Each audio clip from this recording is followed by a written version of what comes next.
স্বামী হারিয়েছেন, সন্তান হারিয়েছেন, বাড়ি হারিয়েছেন। উনি সর্বোচ্চ বিসর্জন দিয়েছেন এই দেশের মানুষের জন্য। উনি এই দেশ ছেড়ে কোথাও যায়নি। ওনাকে এমন প্রস্তাব দিয়েছিল যে এই দেশ ছেড়ে চলে গেলে ওনাকে এই জেল জুলুম দিবে না, কিন্তু উনি সে আপোষ করেনি।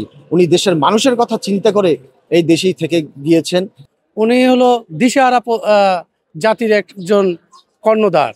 স্বৈরাচারী সরকারের বিরুদ্ধে যে স্ট্রেংথ দেখিয়েছেন, যে সামর্থ্য দেখিয়েছেন, তার প্রতি শ্রদ্ধা না করে পারা যায় না। গণতন্ত্রের জন্য লড়াই করে আজকে শয্যাশায়ী আমরা সারা বাংলাদেশের 18 কোটি মানুষ তার জন্য দোয়া করতেছে।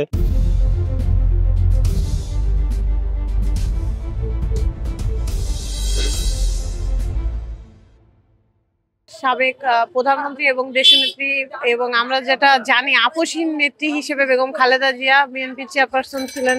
তিনি তার শারীরিক অসুস্থতার কারণে সাধারণ মানুষের মধ্যে একটা উদ্বেগ এবং হতাশা বিরাজমান করতেছে। আর যেহেতু সে একজন নারী নেত্রী, আমরা বাংলাদেশের ইতিহাসে এরকম একজন নারী নেত্রী পাওয়াটা আসলে আমাদের জন্য সৌভাগ্য। একজন নেত্রী যিনি 15 বছর অন্তত দেশের প্রধানমন্ত্রী হিসেবে দায়িত্ব পালন করছেন এবং একটি সংকটকালীন সময়কে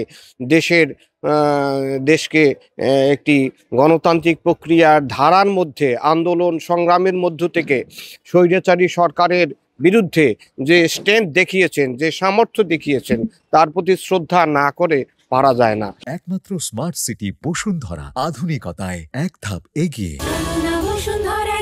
অথচ তার প্রতি জাতি হিসাবে আমরা আসলে তাকে সেই সম্মান, সেই মর্যাদা দিতে পারিনি। এটা আমাদের দুর্ভাগ্য। আমরা তার আশু রোগ মুক্তি প্রার্থনা করছি। স্বামী হারিয়েছেন, সন্তান হারিয়েছেন, বাড়ি হারিয়েছেন।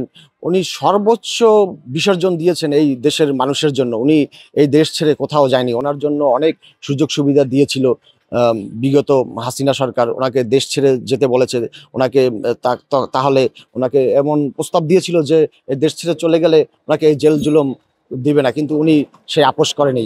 উনি দেশের মানুষের কথা চিন্তা করে এই দেশেই থেকে গিয়েছেন। উনি হলো দিশেহারা জাতির একজন কর্ণধার।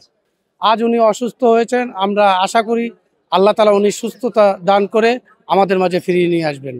17 বছর সে বিগত ফ্যাসিস্ট সরকারের আমলে বহুত নির্যাতনের শিকার হয়েছেন, তারপরও সে ভেঙে পড়েনি। মানুষের জন্য কথা বলেছেন, মানুষের অধিকারের জন্য, ভাতের অধিকারের জন্য, ভোটের অধিকারের জন্য, গণতন্ত্রের জন্য লড়াই করে আজকে শয্যাশায়ী আমরা সারা বাংলাদেশের 18 কোটি মানুষ তার জন্য দোয়া করতেছে। আপনারা সবাই দোয়া করবেন তার জন্য, সেজন্য অতি শীঘ্রই সুস্থ হয়ে আমাদের মাঝে, জনগণের মাঝে ফিরে আসে।